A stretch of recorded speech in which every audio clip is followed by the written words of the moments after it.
오늘 아침에 묵상할 말씀은 창세기 16장 16절에서 17장 5절까지입니다. 거룩하신 하나님의 말씀입니다.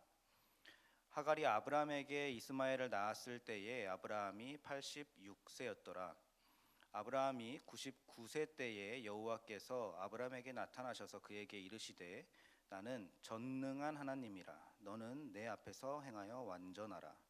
내가 내 언약을 나와 너 사이에 두어 너를 크게 번성하게 하리라 하시니 아브라함이 엎드렸더니 하나님이 또 그에게 말씀하여 이르시되 보라 내 언약이 너와 함께 있으니 너는 여러 민족의 아버지가 될지라.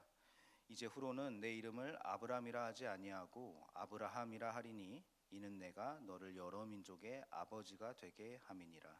아멘.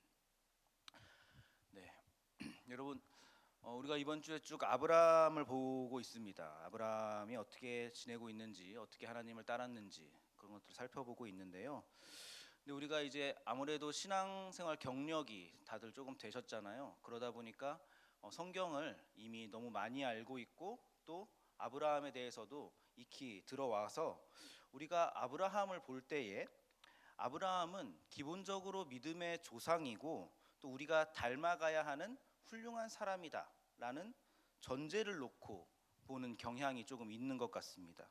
그래서 오늘 본문의 시작을 16장의 마지막 절인 아브라함이 이스마엘을 낳았다는 내용을 제가 좀 끼워 넣었습니다.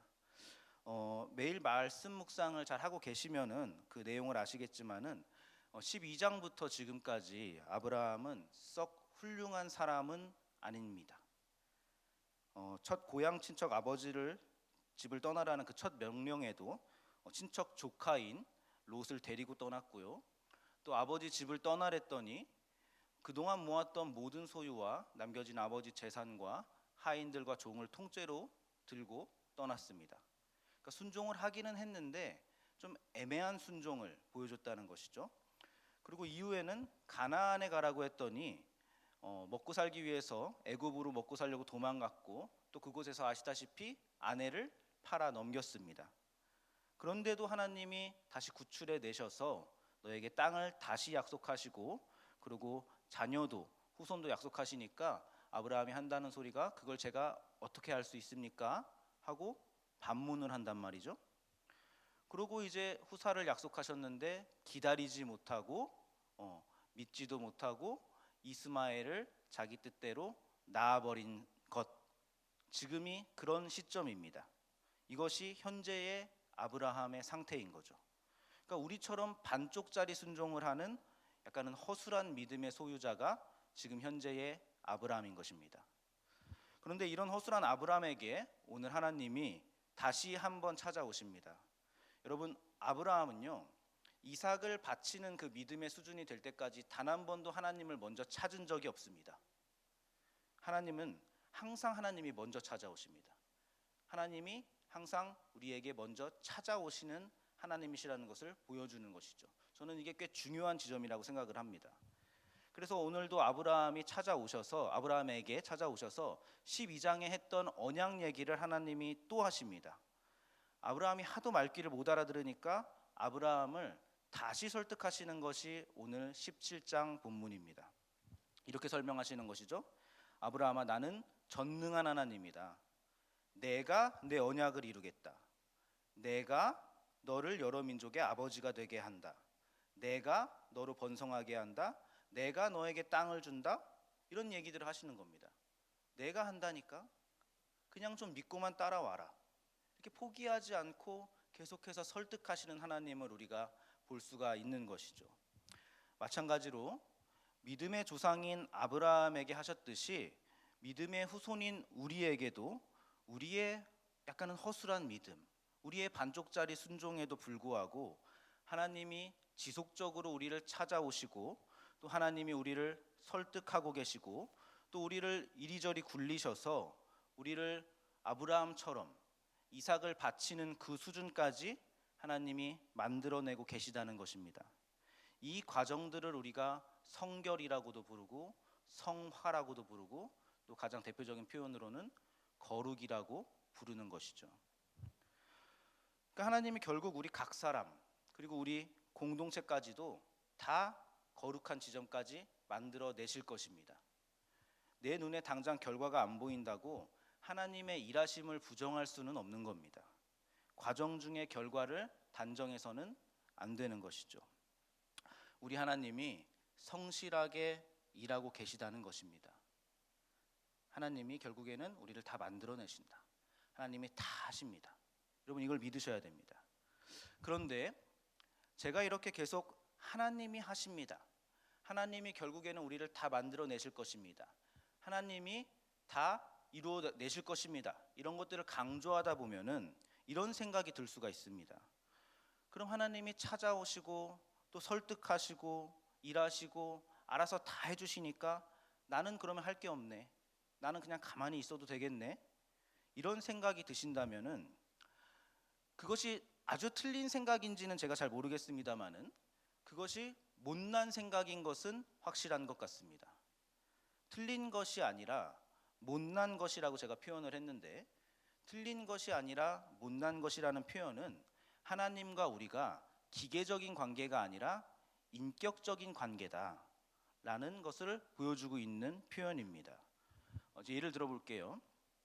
예를 들면은 부모들이 자녀가 밥을 안 먹고 침대에 누워서 핸드폰만 하고 있는 겁니다.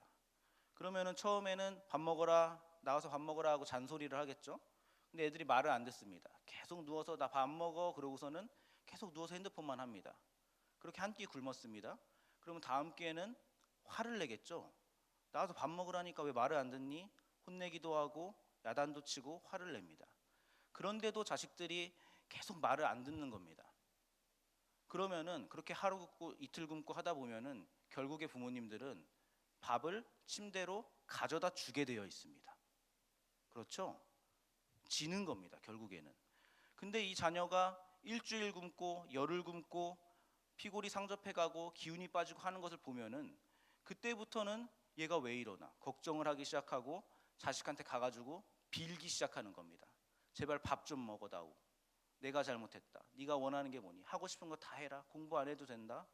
네가 원하는 거 다 해. 그러니까 밥은 먹어라. 이렇게 되는 겁니다. 저는 이것이 십자가 사건이라고 생각합니다.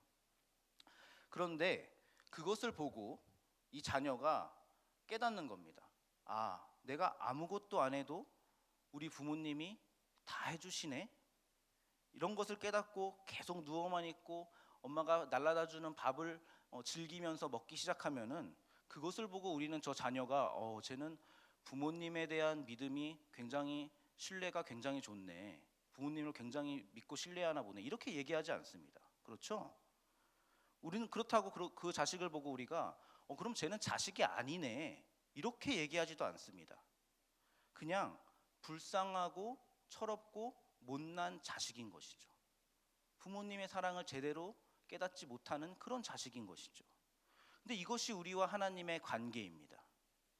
하나님이 우리에게 찾아오셔서 아버지와 자녀의 관계를 작정하셨고 우리에게 관심을 가지고 우리 삶에 개입하셔서 지속적인 설득을 당하면은 이제 우리는 그 사랑에 마땅히 반응해야 되는 것입니다. 정상적인 자식이라면은 부모님을 만족시키고 싶은 법입니다.